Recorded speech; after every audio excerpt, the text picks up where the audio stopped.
बिस्मिल्लाहिर्रहमानिर्रहीम अस्सलाम वालेकुम। आज मैं बहुत ही मज़ेदार सी एक कढ़ाई की रेसिपी आपके साथ शेयर कर रही हूँ। मैं बना रही हूँ चिकन मलाई कढ़ाई।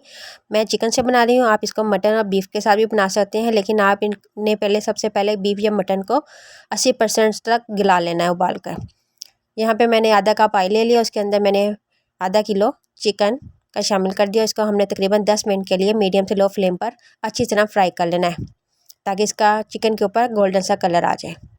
उसके बाद हमने 1 टेबलस्पून या 1 टीस्पून अदरक लहसुन का पेस्ट शामिल करके इसको भी 1 मिनट के लिए फ्राई कर लेना, ताकि इसका भी कच्चापन ख़त्म हो जाए।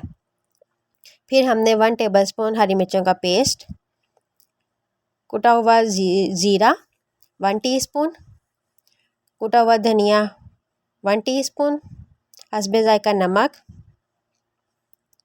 और 1 टेबलस्पून या 1 टीस्पून कुटी लाल मिर्चें, हाफ़ कप दही, ये डालकर हम अच्छी तरह इसका मसाला भून लेंगे।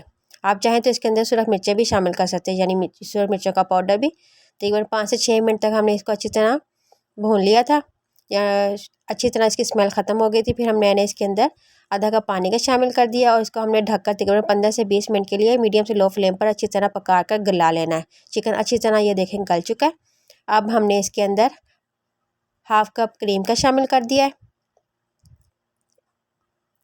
और ये डालकर भी हम तकरीबन 5 मिनट के लिए बिल्कुल दम पर हमने इसको रख देना, ताकि क्रीम का फ्लेवर भी सारी कढ़ाई के अंदर अच्छी तरह शामिल हो जाए। देखें, ये मैंने 5 मिनट के बाद ढक्कन उठाया है।